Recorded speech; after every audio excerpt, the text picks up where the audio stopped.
It didn't start with blood. It started with words. Online, hidden behind usernames and encrypted servers, a quiet revolution was brewing, fueled by ideology, isolation, and a charismatic stranger who called himself Ziz. He promised purity, purpose, a new world untouched by corruption. But what followed was a trail of death stretching across the country, parents murdered in their homes, a federal agent gunned down on a snowy highway, and a manifesto soaked in digital prophecy. This is the story of the Zizians, a cult with no temple, no robes, and no mercy. And how one man's twisted dream became America's waking nightmare. They called him Ziz. At first, it was just a strange username buried in obscure forums, one of the many digital voices in a sea of virtual noise. But there was something about his words, something sharp, electric. He didn't shout like the others. He whispered. He made people feel like they'd been waiting their whole lives to hear what he had to say. He wasn't selling a product. He was offering clarity. And for those who felt ignored, broken, or forgotten, it was intoxicating. Nobody knew exactly where the Zizians came from. They didn't have a compound or a church. They didn't wear robes or chant mantras. They weren't like the cults you see in documentaries. They were quieter, smarter. They slid between the cracks of the internet, building something that didn't have a shape, until the bodies started turning up. The first time anyone outside their circles really noticed them was on a snow-slick road in Vermont. A lone border patrol agent. A routine stop. The kind of moment that should have passed without incident. But what happened that night shattered everything. Agent David Malan had been on the job for 12 years. He was the kind of man who kept a photo of his dog on his dashboard and picked up trash on the roadside when no one was watching. By all accounts, he was careful, methodical. The last person you'd expect to fall in the line of duty during something so ordinary. His final call came just after midnight. Dispatch barely caught the words, "Vehicle suspicious, black sedan, plates from out of state." Then silence. The next voice over the radio came from the backup unit. "Officer down." When they arrived, they found Malan face down in the snow. 2 shots to the chest. The cruiser's lights still blinking in rhythm with the soft hum of the winter wind. The suspect was gone. No signs of a struggle. Just footprints vanishing into the dark woods. And in the trunk of the vehicle, something else. Buried beneath a blanket, investigators discovered several encrypted hard drives, an AR-style rifle with a filed serial number, and a spiral-bound notebook with a crude symbol on the cover, an abstract drawing, something like a tree, or maybe veins. Inside were fragments of what looked like a manifesto. Page after page of furious handwriting. Phrases underlined in red ink. The rot must be cut from the root. Only purity will survive the storm. Zizian dawn is near. No one at the time understood what any of it meant. But it wouldn't take long before they did. Weeks passed. The FBI pieced together the breadcrumbs, IP addresses, usernames, crypto wallets. All leading back to one man, Jack LaSota. He wasn't famous. Not really. But in certain corners of the internet, he was something close to a prophet. His blog, long since deleted, was a bizarre blend of dietary advice, AI speculation, and violent anti-society rants. At some point, he stopped talking about recipes and started talking about cleansing the human algorithm. He believed the world was corrupted beyond repair. He believed humans were diseased. And he wasn't alone. There were others, names appearing again and again across platforms. One in particular kept surfacing alongside his, Michelle Zajko. 28 years old. Pennsylvania native. She had a history of activism, animal rights protests, vegan advocacy, even a couple trespassing charges related to factory farms. At first glance, she seemed like a passionate idealist, nothing more. But behind her social media posts was something colder. Something calculated. A few months before the Vermont killing, her parents had been found dead in their home. Brutally murdered. Stab wounds, shallow and numerous, suggesting rage, but also precision. Their bodies were found arranged carefully, side by side, hands folded, eyes open. Police had no suspects, no signs of forced entry, and no motive.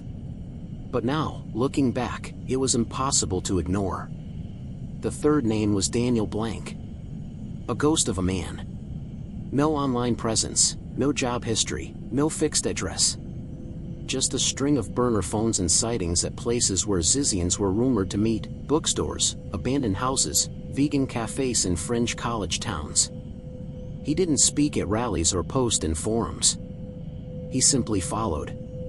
And he killed when asked. All three of them were arrested in Maryland, found holed up in a low-rent motel off I-83. They were wearing black.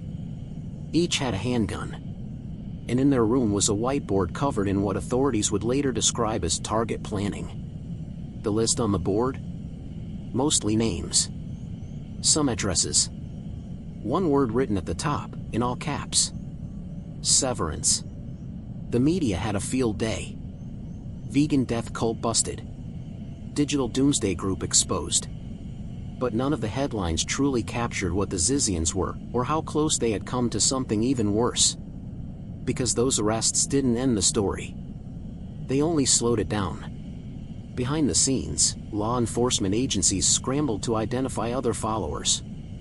There were signs the group had splintered, smaller cells operating independently, each one radicalized by Ziz's writings and convinced that the end of the world wasn't coming, it had already arrived. Some of them disappeared. Others blended back into society. A few didn't stay quiet. And now, months later, with the dust barely settling and the court dates looming, new evidence is beginning to surface. Messages retrieved from encrypted servers. Financial records linking the Zizians to arms dealers. Strange, unfinished documents referencing something called the Root Protocol. But perhaps most disturbing of all, are the whispers that someone else has stepped up to lead. Someone who believes Ziz was just the beginning. They weren't the kind of people you'd notice on the street. That was the terrifying part. The Zizians didn't wear symbols or scream slogans. They moved through the world quietly: nurses, students, programmers, even parents. On the surface, they blended in. But beneath that surface was something colder. Something that watched the rest of the world like a decaying experiment. They saw themselves as survivors. Not of a war, but of a sickness. And their cure was extinction. In the weeks after the Maryland arrests, digital forensics teams worked around the clock, unraveling an online network that stretched far deeper than anyone expected. Dozens of accounts, some dormant for years, others active within hours of the bust, shared the same linguistic fingerprints. Same turns of phrase. Same coded phrases hidden in recipe blogs, fitness channels, and AI subreddits. Phrases like "the rot must burn," or "a clean reboot begins at severance." What looked like fragmented nonsense was, in fact, scripture. Fragments of a digital doctrine LaSota had been quietly publishing for nearly 3 years, bit by bit, masked in seemingly innocent content. Each follower didn't get the full story. They were only given pieces. Assignments. Ideological scaffolding. Enough to make them feel chosen, but not enough to see the entire plan. That was the genius of it. Even the core trio, LaSota, Zajko, Blank, operated with blinders on. In interrogations, they contradicted each other constantly. None of them seemed to fully understand what they were a part of. But they believed. They believed so deeply, so violently, that when authorities tried to press them, they didn't argue. They laughed. It was Michelle Zajko who said it first, in a whisper so low the officer had to lean in to catch it. "The Root Protocol is already in motion." The phrase meant nothing at the time. Then came the warehouse fire in Fresno. 4 dead. All employees at a robotics startup with no connection to LaSota or any known Zizian member. But the building's security footage, partially recovered from a melted hard drive, showed a figure entering through the back at 3:47 a.m. No forced entry. No weapon. Just a calm, methodical walk, and then a burst of flames behind them. On the wall near the main server rack, someone had carved a symbol into the drywall. The same one found in the trunk of the Vermont vehicle. That symbol, now codenamed Z by the FBI, had become a warning. Authorities were no longer dealing with a contained group. The Zizians had become something else. A contagion. The FBI's Behavioral Analysis Unit issued a rare internal bulletin describing what they called ideological mimicry clusters. In simpler terms, people who weren't formally recruited, but who had absorbed the beliefs through fragments online and were acting on them independently. These weren't copycats. They were true believers. Converts. No central leader. No orders. Just the echo of an idea. And that made them harder to track and impossible to stop. Meanwhile, Jack LaSota sat in a federal detention center in Virginia.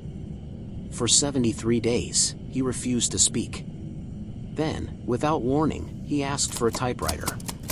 What followed was a 14-page document titled Harvest Log 1. It read more like poetry than confession. Lines of broken metaphor, references to ancient symbols, quotes from machine learning textbooks, and unsettling passages that merged biblical phrasing with violent anti-human sentiment. But buried between the madness was something else: coordinates. 6 of them. When agents traced them, 3 led to public libraries where encrypted USB drives had been taped beneath tables. 1 contained blueprints for an unidentified device.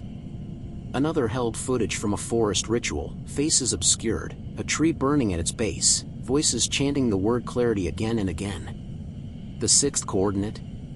It was empty. Just a flat stretch of land in northern Utah. Nothing there. Nothing on the satellite imagery. But the soil was disturbed recently. Ground-penetrating radar revealed a large cavity. Inside was a metal crate. And inside the crate was something that still hasn't been disclosed to the public. Not even the agents who found it have been allowed to speak. But what leaked through unofficial channels was this: a document. Not typed. Not handwritten. Printed. Dated April 2025. Weeks in the future. And on the first line, in bold, it read: Harvest Log 2, prepared by the operator. There was no name. Just a symbol. Z. The implications rattled the Bureau. Either someone was continuing LaSota's work from the outside, or he had planned this long before his arrest. Neither option offered comfort. In a private memo, one analyst described the Zizians as the first cult designed by the internet, for the internet. Not bound by time, place, or people. A belief system so decentralized that its collapse was impossible, because its collapse was part of its design. A virus, wrapped in faith. The media had largely moved on by then. The shock value had faded. The public believed the threat was over. But in quiet rooms across law enforcement agencies, something terrifying had begun to take shape. Not a theory. A pattern. A surge in Zizian-like language on encrypted forums. Isolated events, arsons, break-ins, missing persons, connected by location and timing. Subtle, but present. And one name, surfacing again and again, tagged in private message threads, used as a digital signature, scribbled on physical walls at several recent crime scenes. The operator. The question now wasn't who the operator was. It was how many operators there were. Because the Zizians had moved past prophecy. They were building something. And time was running out to stop them.